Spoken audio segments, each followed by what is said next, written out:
In the last 24 hours, Israeli military operations have resulted in the deaths of 40 people and injured to 107 others, according to the Gaza-based health authorities.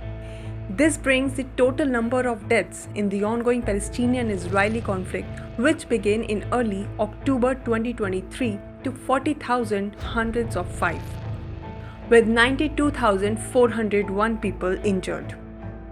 The Gaza Strip remains in turmoil as efforts to rescue victims from under the rubble continue to be hampered by ongoing violence. The death toll has climbed rapidly, with the number of Palestinian deaths rising from 30,000 to 40,000 in just 5.5 months.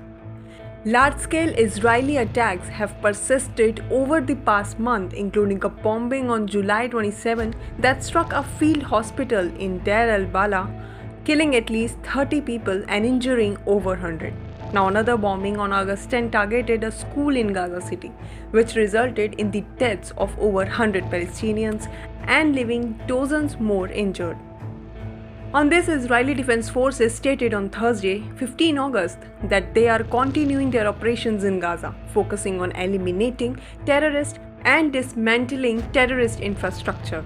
Over the past day, the Israeli Air Force targeted more than 30 Hamas sites, including structures rigged with explosive and underground infrastructure.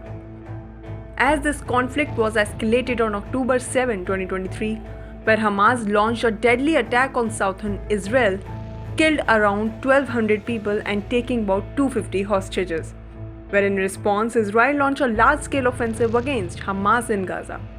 The prolonged conflict has devastated the Gaza Strip, with approximately 84% of the area under evacuation orders, according to the United Nations.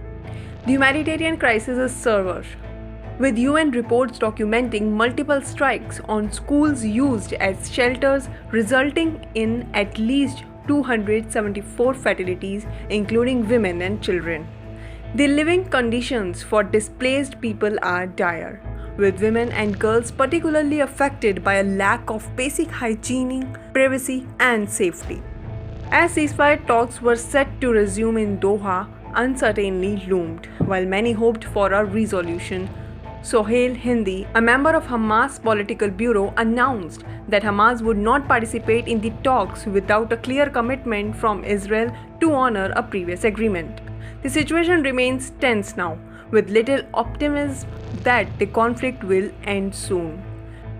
Many Palestinians, like Muhammad Hamad from Deir al-Balah, expressed deep concern and fear that the suffering will continue even as they cling to the hope of peace.